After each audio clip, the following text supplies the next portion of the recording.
Puji Tuhan, selamat pagi seluruh jemaat Tuhan yang kekasih yang ikut di dalam mesbah doa pagi kita pada pagi hari ini. Pagi ini kita membaca dari kitab Amsal 16 ayat 30. Dikatakan di sana, siapa memejamkan matanya, merencanakan tipu muslihat, siapa mengatupkan bibirnya, sudah melakukan kejahatan. Dikatakan, saya baca sekali lagi, perencanaan siapa yang memejamkan matanya, merencanakan tipu muslihat, siapa mengatupkan bibirnya, sudah melakukan kejahatan. Atau dalam satu terjemahan dikatakan, waspadalah terhadap orang yang tersenyum dan bermain mata. Ia sedang merencanakan kejahatan dalam hatinya. Saudara yang kekasih dalam nama Tuhan Yesus, kita kalau lihat dalam sejarah kehidupan manusia dari zaman mula-mula ya sampai pada sekarang ini, ya, dari zaman Alkitab, kitab Kejadian sampai sekarang ini, saudara, manusia tidak lepas daripada perencanaan yang jahat di dalam kehidupannya. Ya, siapa yang mengedipkan matanya dengan licik, ia merencanakan hal-hal yang jahat. Nah, siapa yang mengatupkan bibirnya seolah-olah dengan isyarat rahasia, maka kejahatan akan terjadi. Ini terjadi sejak awal penciptaan manusia. Kalau kita membaca dalam Alkitab, maka kisah ini tidak berhenti sampai hari ini. Kisah perencanaan yang jahat itu dimulai di Taman Eden.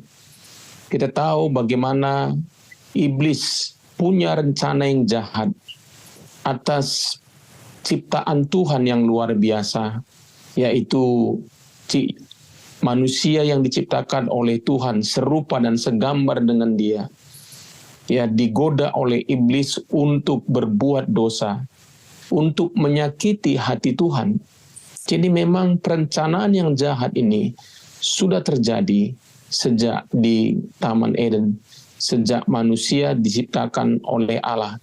Ciptaan yang luar biasa, ciptaan yang serupa dan segambar dengan Allah, dan kita tahu akhirnya manusia jatuh ke dalam dosa, dan itu benar-benar menggores dan menyakiti hati Tuhan, dan untuk itu Yesus harus mati di kayu salib untuk menebus manusia dari dosa.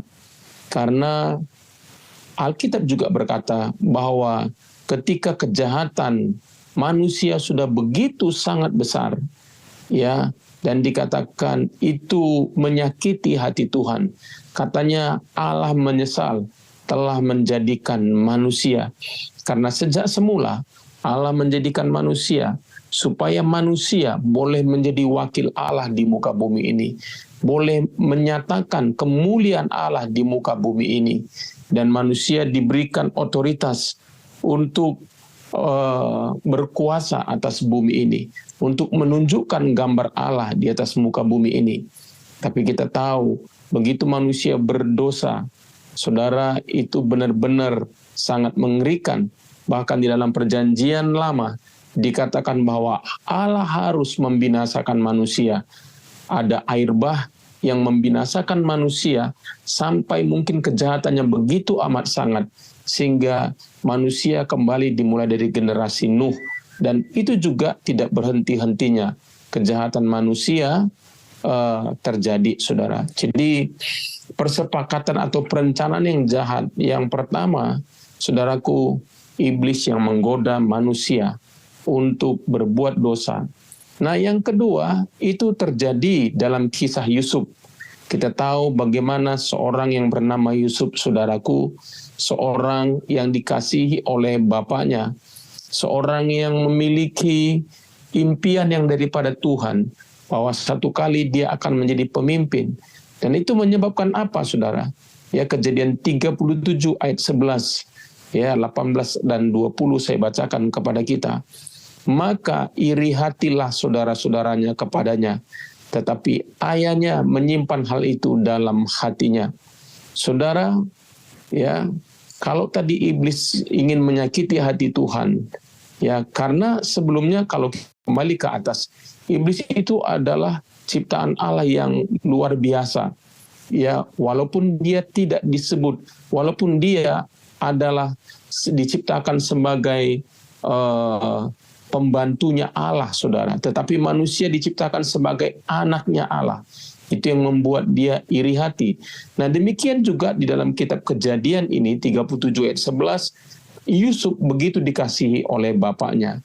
Saudaraku, dia diberikan jubah yang maha indah. Dan akhirnya saudara-saudaranya menjadi iri kepada dia.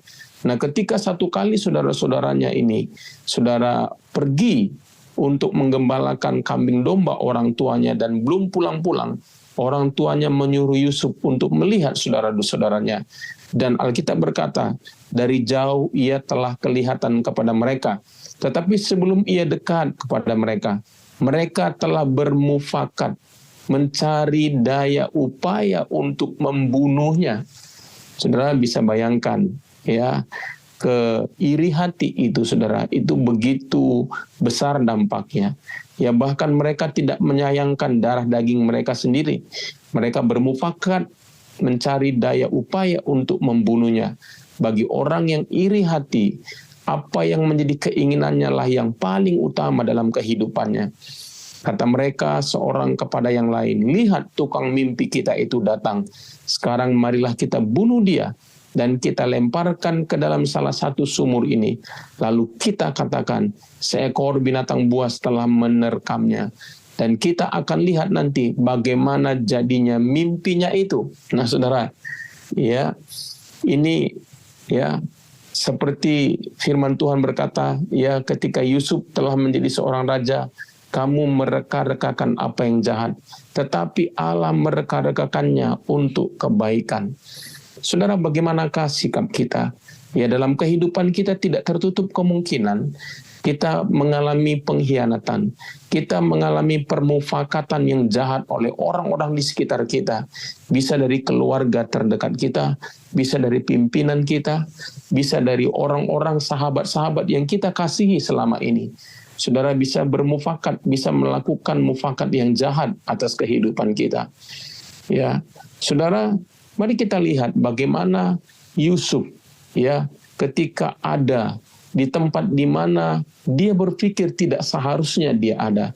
Bagaimana saudaraku mufakat daripada saudara-saudaranya itu untuk menjual dia, mengkhianati dia, justru itu membawa dia kepada rencana, kepada mimpinya. Nah, di sini dikatakan bagaimana jadinya mimpinya itu. Mereka nggak tahu, saudara. Ternyata Allah justru menjadikan Yusuf menjadi pemimpin atas Mesir, dan mereka harus datang kepada Yusuf untuk meminta bantuan bahan makanan buat mereka. Saudara yang kekasih dalam nama Tuhan Yesus, apakah engkau pernah mengalami pengkhianatan? Apakah engkau pernah mengalami permufakatan yang jahat? Saudara, Yusuf pernah mengalaminya. Ya. Nah, Kejadian 39 ayat 1 sampai 6, bagaimanakah keadaan Yusuf? Dikatakan adapun Yusuf telah dibawa ke Mesir, dan Potifar seorang Mesir, pegawai istana Firaun, kepala pengawal raja, membeli dia dari tangan orang Ismail yang telah membawa dia ke situ. Tetapi Tuhan, nah ini kata kuncinya, tidak peduli saudara, apapun yang terjadi, memang ini pasti menyakitkan. Bagaimana Yusuf harus tinggal di negeri orang asing, yang dia tidak tahu budayanya, yang dia tidak tahu bahasanya, yang tidak jelas masa depannya, saudaraku. Tetapi luar biasanya, ayat berikutnya dikatakan, inilah kata kuncinya, tetapi Tuhan menyertai Yusuf. Apakah saudara, kita pernah mengalami permufakatan yang jahat? Apakah kita pernah mengalami pengkhianatan dalam kehidupan kita? Kata kuncinya adalah, tetapi Tuhan menyertai kita.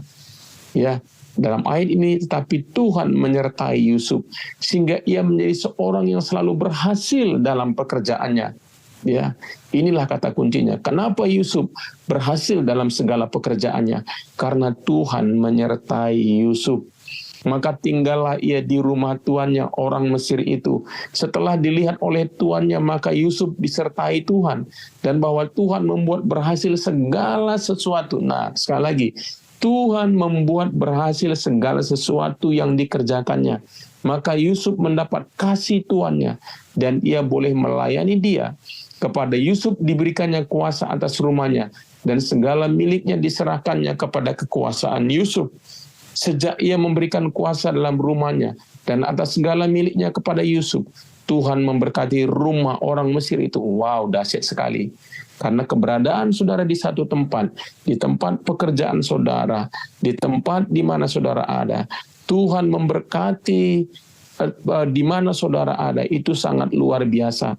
Ya, Tuhan memberkati rumah orang Mesir itu karena Yusuf, sehingga berkat Tuhan ada atas miliknya, baik yang di rumahnya maupun yang di ladang. Segala miliknya diserahkannya kepada kekuasaan Yusuf, dan dengan bantuan Yusuf, ia tidak usah lagi mengatur apa-apapun selain daripada makanannya sendiri. Adapun Yusuf itu siknis. Saudara bisa bayangkan bahwa Potifar saja bisa melihat bahwa Yusuf diberkati oleh Tuhan, bahwa Yusuf disertai oleh Tuhan dalam kehidupannya. Ini sesuatu yang luar biasa, saudara. Apa yang kau alami dalam kehidupanmu? Apa yang terjadi dalam kehidupanmu? Memang pengkhianatan itu menyakitkan, saudara. Tapi saudara tahu bahwa kalau Tuhan ada di pihak kita, siapakah yang akan menjadi lawan kita?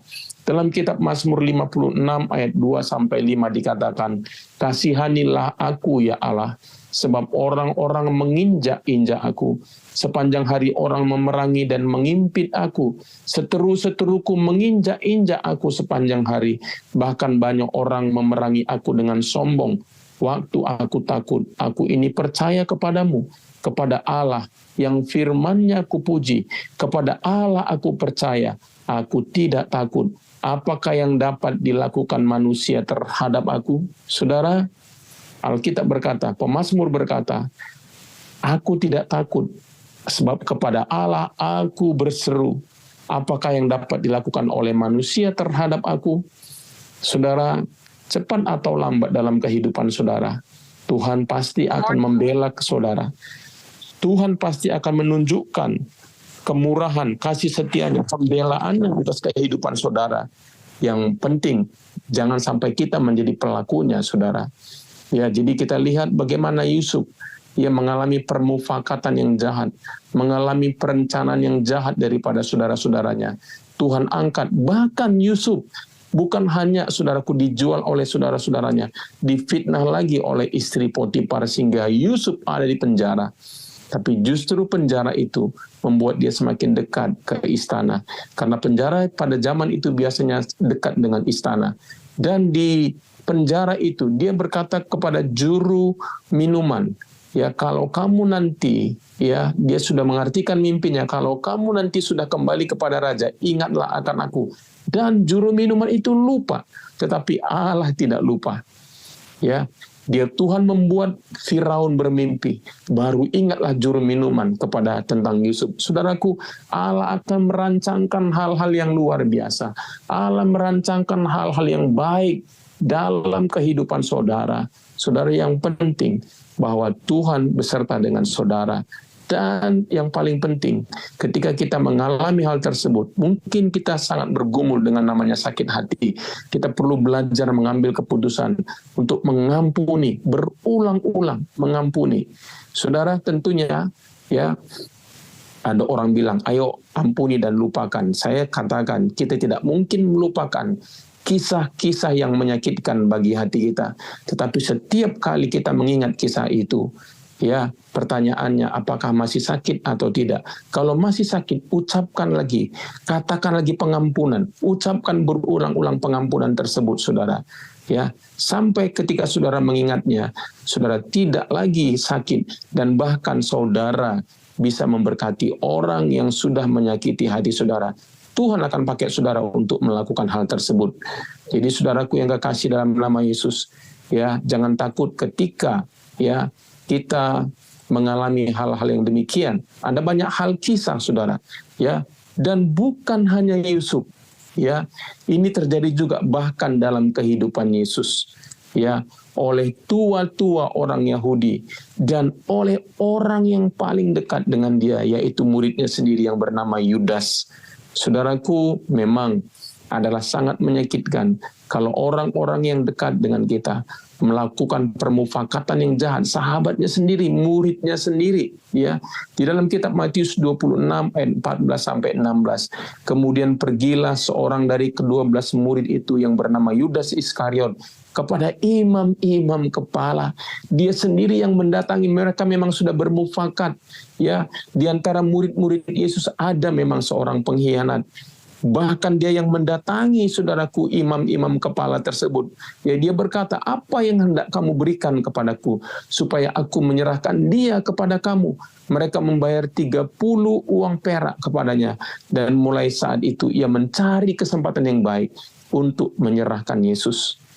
Ya, sekali lagi, dalam banyak hal kita bisa dicurangi, kita bisa dihianatin. Pernahkah saudaraku berbisnis dengan seseorang dan seorang itu ternyata punya rencana busuk atas hidup saudara? Pernahkah saudara bekerja di sebuah perusahaan dan pimpinan saudara memiliki rencana busuk terhadap saudara? Di dalam kehidupan ini, dalam hal apapun, orang-orang bisa saja mempunyai rencana busuk terhadap saudara. Yesus pun mengalaminya, saudara. Tapi kita lihat, justru pengkhianatan Yudas itu menjadi jalan bagi Yesus menggenapi rencana Bapa untuk mati di atas kayu salib untuk menebus manusia daripada dosa-dosa. Saudaraku, sekali lagi persis seperti apa yang dikatakan oleh Yusuf. Kamu mereka-rekakan apa yang jahat kepadaku, tetapi Tuhan mereka-rekakannya untuk kebaikan, untuk menunjukkan kemuliaannya, untuk menunjukkan pertolongannya kepada kita. Itulah sebabnya ketika kita mengalami hal yang demikian ini, apa yang perlu kita lakukan? Kita perlu lari kepada Tuhan. Kita perlu datang kepada Tuhan. Seperti pemazmur berkata, Mazmur 121 ayat 1 dan 2 dikatakan, aku melayangkan mataku ke gunung-gunung, dari manakah akan datang pertolonganku? Pertolonganku ialah dari Tuhan yang menjadikan langit dan bumi.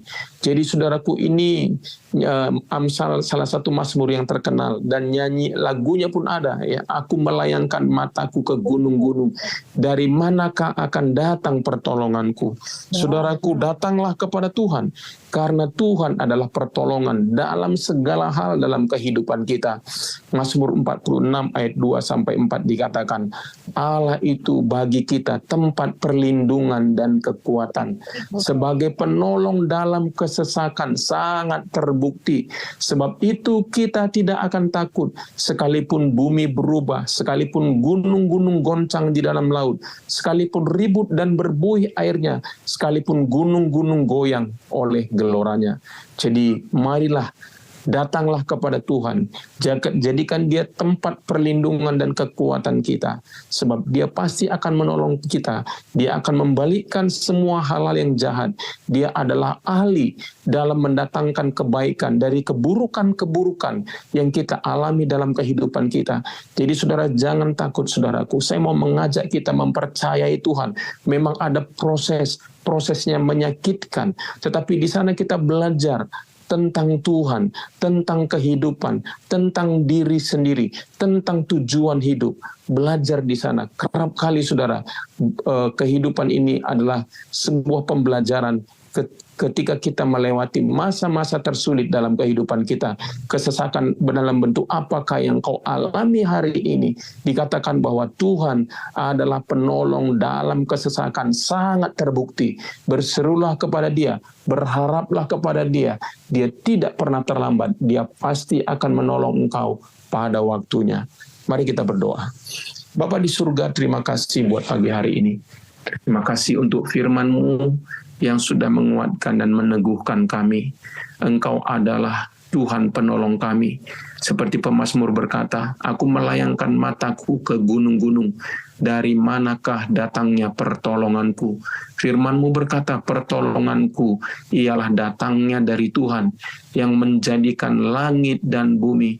Tuhan, pada masa-masa kesesakan dalam hidup kami berseru-seru kepadamu, kami datang kepadamu, Engkau memperhatikan kami, Engkau memperdulikan kami, bahkan ini mungkin adalah masa-masa proses kehidupan kami, biarlah kami tidak kehilangan momen-momen yang penting, di mana kami boleh bertumbuh belajar mempercayai Engkau, di mana kami boleh bertumbuh belajar tentang kehidupan, kami boleh bertumbuh belajar tentang karakter.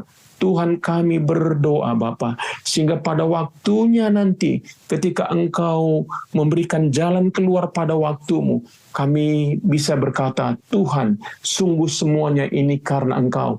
Dan kami akan semakin mengagumi Engkau. Kami akan semakin melihat bahwa Tuhan kami dahsyat. Tuhan kami luar biasa. Dan kami juga belajar terus mempraktekkan pengampunan demi pengampunan. Sama seperti Engkau, Yesus, di kayu salib. Engkau berkata, Bapa, ampunilah mereka karena mereka tidak tahu apa yang mereka perbuat.